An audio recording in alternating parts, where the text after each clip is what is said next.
A career built over 2 decades can vanish in just 48 hours. On September 15th, 2025, millions tuned in to late-night TV as they had for years. But by September 17th, the show was gone.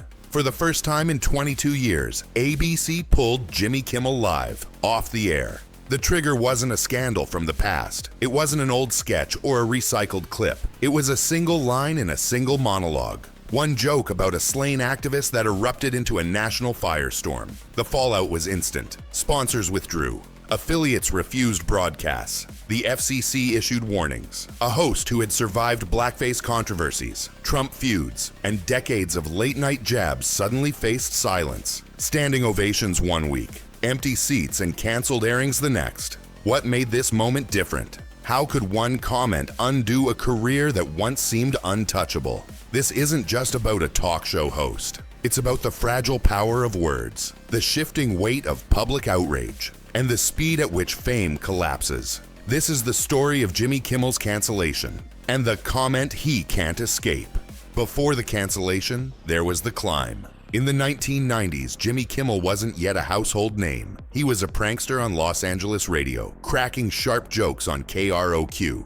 His humor was raw, loud, and built on testing limits. That same voice soon landed him on The Man Show. It was crude, it was rowdy, and it made him famous. By 2003, the stage grew bigger. Jimmy Kimmel Live premiered on ABC, giving him the national spotlight. The show wasn't polished like Leno or Letterman. It was unpredictable, risky, and unafraid to cross lines. Kimmel thrived on late-night chaos. A pie in the face one night, a brutal monologue the next, and slowly he carved out an identity, not just as a comic, but as a provocateur. Every joke carried bite. Every sketch dared to push. But with that edge came inevitable controversy. Blackface skits from the early 2000s resurfaced. His ongoing feud with Donald Trump put him in political crossfire. Monologues about healthcare, gun violence, and national tragedies blurred the line between comedian and commentator. For most, scandals of that weight would be a career ender. But Kimmel endured.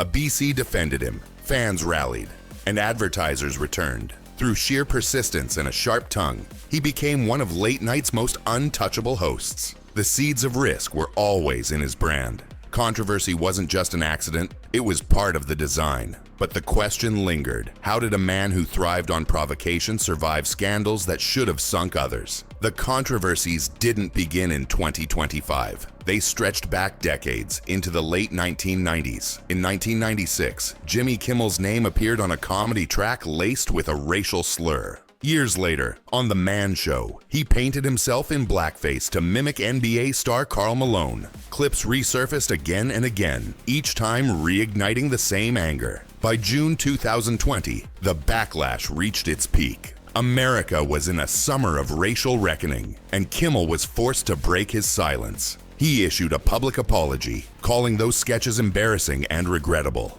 But the internet wasn't satisfied. Online cancel campaigns surged, demanding ABC cut him off the air. Hashtags trended, think pieces piled up. Petitions gathered thousands of signatures. The pressure was real. Yet ABC never pulled him. Not for the blackface skits, not for the old comedy track, and not for his fiery monologues that skewered presidents and divided audiences. Instead, the network doubled down. Executives framed him as bold, outspoken, even a truth teller.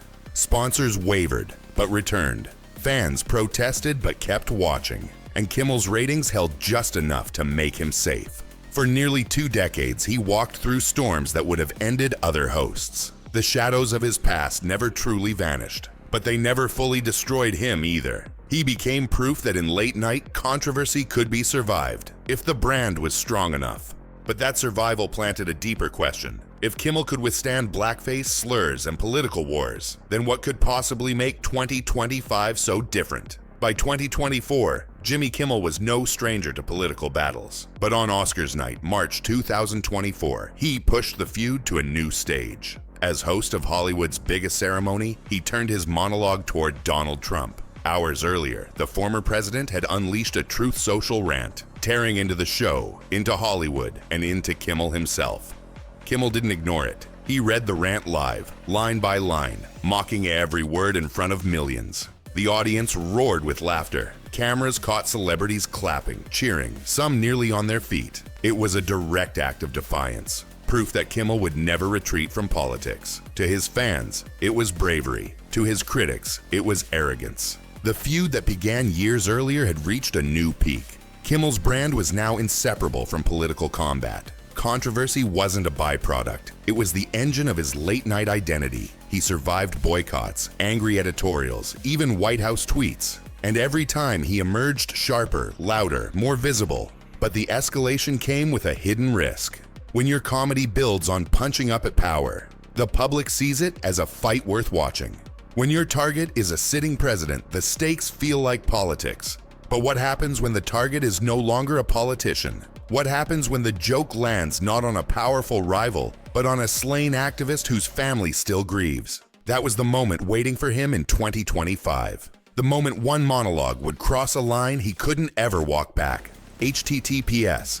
In September 2025, America froze. Conservative activist Charlie Kirk was assassinated. The news broke like a lightning strike. One of the most polarizing voices on the right was gone in an instant. His supporters called him a patriot. His critics called him a dangerous radical. But for the nation, the shock was undeniable. A public figure had been killed on American soil. Candlelight vigils appeared overnight. Flags lowered in red states. Cable news filled with endless commentary. The political world shook. Leaders scrambled to frame the narrative. For conservatives, Kirk became a martyr of their cause. For liberals, grief was complicated, wrapped in years of bitter fights. But across America, families watched in stunned silence. The country was fractured, yet mourning at the same time. It was a volatile moment. Every word mattered. Politicians chose careful statements. Networks issued cautious tributes. Even rivals kept their tones measured, knowing the temperature of the nation. In such an atmosphere, the line between respect and provocation was razor thin.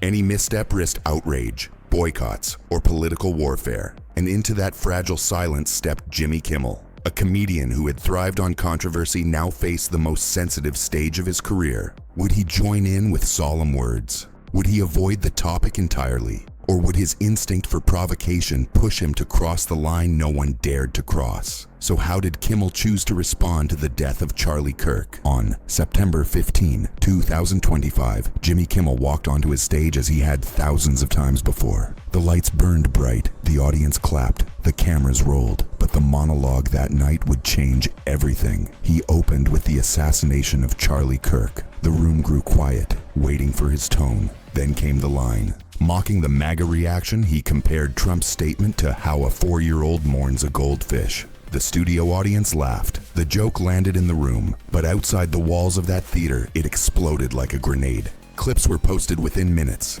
On Twitter, Instagram, and Truth Social, the joke replayed on endless loops. For some, it was comedy doing what comedy always does, mocking power. For others, it was cruelty, mocking grief for a man who had just been killed. Conflict sharpened overnight. Laughter inside the studio. Outrage everywhere else. Hashtags trended. /networks debated. /commentators demanded consequences. The backlash wasn't subtle.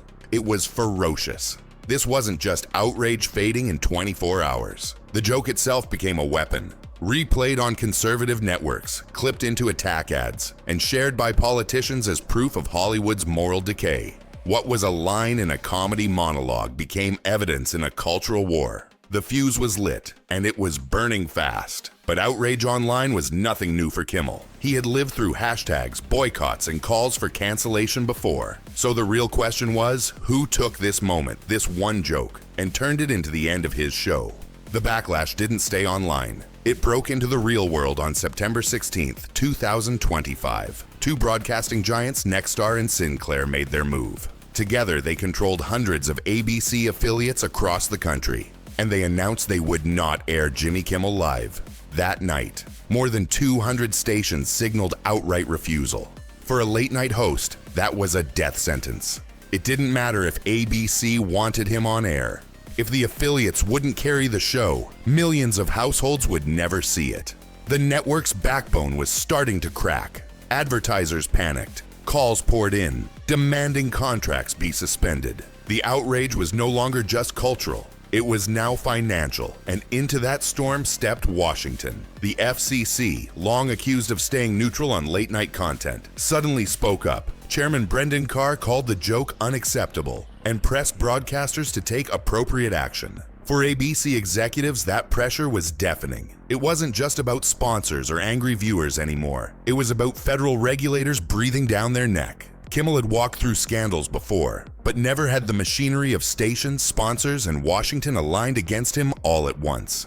The conflict reached a new stage. The host who had laughed through decades of storms was now silenced by his own network's lifeline. The affiliates revolted. The FCC applied pressure, and ABC's empire wavered. The question was no longer if the controversy would end. It was how fast the network would cut the cord. So how did ABC respond when the firestorm reached all the way to Washington? https://www.reuters.com. On September 17, 2025, the breaking news hit like a bomb. ABC announced that Jimmy Kimmel Live was suspended indefinitely. For the first time in 22 years, the show was gone from the late-night lineup. No reruns / no guest hosts. Just silence in the time slot where laughter once lived. It was a move no one thought the network would ever make. Hollywood split instantly. Some stars defended Kimmel as a bold, flawed comedian. Others said the suspension was overdue, proof that words have consequences. Fans were left stunned, replaying clips in disbelief that one monologue could erase decades of late-night legacy. Even late-night legends like David Letterman, who had defended comics through countless storms, criticized ABC's decision. They argued that silencing a host set a dangerous precedent. But the tide wasn't turning back. The affiliates had revolted. The FCC had weighed in, and ABC had chosen survival over one of its most recognizable faces. The era of Jimmy Kimmel ended not with a farewell, but with an erasure. Yet through all the noise, one question echoed louder than the rest. What exactly was the comment he can't escape?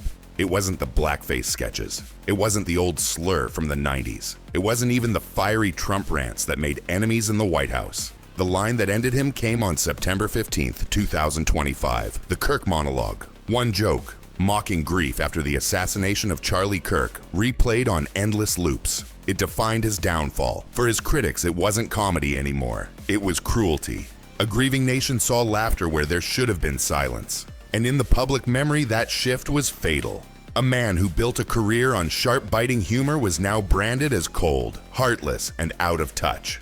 Everything else, decades of sketches, interviews, activism was drowned beneath one sentence. Conflict sharpened into a single truth. Kimmel's legacy would not be judged by 22 years on air, but by 10 seconds of a monologue. Sponsors pulled away. Affiliates turned off the feed. Even Hollywood peers fell into divided camps. In the end, one line eclipsed an entire career. From comedy to cruelty, his fate was sealed. And that left one question hanging in the smoke. What does this moment reveal about comedy, power, and free speech in 2025? The comment he can't escape isn't buried in his past. It's fresh, it's recent, and it's the one that finally canceled him. After decades of weathering scandals, blackface skits, racial slurs, Trump feuds, it wasn't the old material that broke him. It was a single joke in 2025. The twist in perspective is brutal. What blackface didn't erase, what Truth Social rants couldn't silence. This one monologue destroyed. Timing and tragedy fused into a weapon.